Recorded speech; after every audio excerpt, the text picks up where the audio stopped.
बहुत समय पहले उत्तर प्रदेश के छोटे से गांव नगला घाट में गंगा किनारे धोबी टोले की अपनी एक अलग दुनिया बसी थी। रामनिवास और सूरजपाल नाम के दो भाई वहीं रहते थे और दोनों पुश्तैनी काम यानी कपड़े धोने का ही काम करते थे।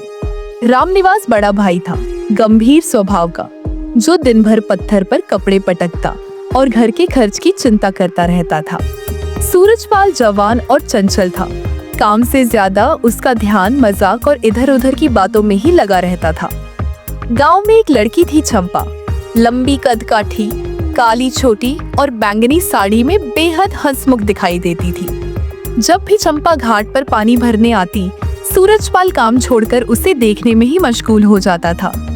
एक दिन सूरजपाल ने चंपा से मुस्कुराकर कहा, चंपा, तुम्हारी वजह से ये घाट और भी रोशन हो गया है। रामनिवास ने देखा और भाई को समझाया, सूरज, काम में मन लगाया कर, मोहब्बत से रोटियां नहीं सेंकी जाती। सूरजपाल हंसकर बोला, भैया, रोटियां मोहब्बत से भी तो पकती हैं। गांव के सरपंच ने ऐलान किया कि सबसे अच्छा कपड़े धोने वाले धोबी को पूरे साल का ठेका दिया जाएगा। रामनिवास ने सूरजपाल से कहा, ये मौका है, सबको दिखा कि तू सिर्फ बातों में नहीं, मेहनत में भी आगे है। ठेके वाले दिन सूरजपाल सुबह सुबह घाट पर पहुंचा और पूरे मन से कपड़े धोना शुरू कर दिया। उसके हाथों से निकले कपड़े इतने चमकदार थे कि हर दाग जैसे गायब हो गया और लोग देखकर दंग रह गए। सरपंच ने खुश होकर कहा, इस साल का ठेका सूरजपाल को दिया जाता है। गांव वाले तालियां बजाने लगे। रामनिवास की आंखों में गर्व था और चंपा की आंखों में संतोष। उस शाम चंपा ने सूरजपाल से कहा, तुम सिर्फ मोहब्बत ही नहीं करते, जिम्मेदारी निभाने का भी हौसला रखते हो। कुछ महीनों बाद सूरजपाल और चंपा की शादी हो गई और दोनों ने साथ मिलकर जीवन को मेहनत और प्यार से संभाल लिया।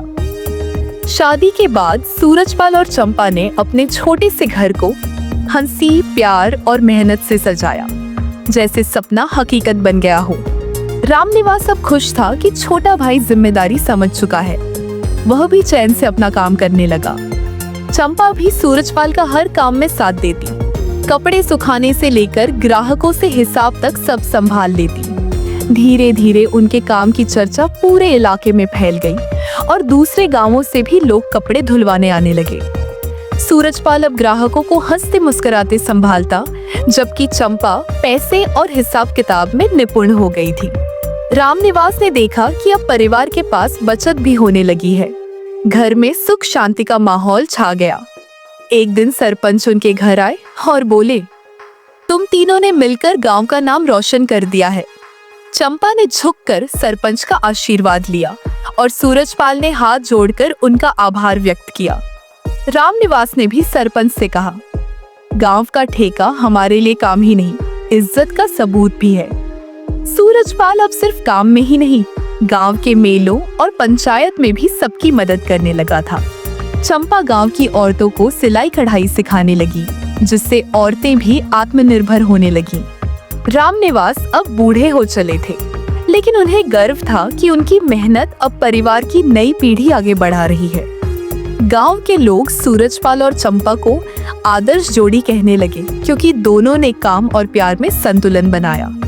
एक दिन गांव में बाढ़ आई, सब घबरा गए, लेकिन सूरजपाल और चंपा ने मिलकर सबकी मदद की। गांव वालों ने कहा, सिर्फ अच्छे धोबी ही नहीं, तुम तो असली हीरो हो जो मुश्किल में सबका सहारा बने। सरपंच ने पंचायत में कहा, ऐसे परिवार ही गांव को तरक्की की राह पर ले जाते हैं। सूरजपाल ने सबके सामने कहा, ये सब मेरी पत्नी चंपा और भैया रामनिवास की वजह से मुमकिन हुआ है। गांव में अब उनका नाम सिर्फ धोबी के रूप में नहीं, बल्कि सेवाभावी और मेहनती परिवार के रूप में लिया जाने लगा। रामनिवास ने एक दिन सूरजपाल से कहा, मुझे अब चैन है, तू मेरी जिम्मेदारियों का सही वारिस बना। चंपा बोली, मोहब्बत वही सच्ची है जो जिम्मेदारी के साथ हो, वरना वो सिर्फ एक ख्वाब बनकर रह जाती है। गांव के बच्चों ने भी उनसे सीखा कि मेहनत और प्यार दोनों से जीवन सुंदर बन सकता है। सीख, मेहनत और मोहब्बत जब साथ हो तो इंसान सिर्फ परिवार ही नहीं, पूरे गांव के लिए मिसाल बन जाता है। इससे भी मजेदार कार्टून वीडियो देखने के लिए ऑल स्टोरी के का जाना चैनल को सब्सक्राइब जरूर करें। धन्यवाद।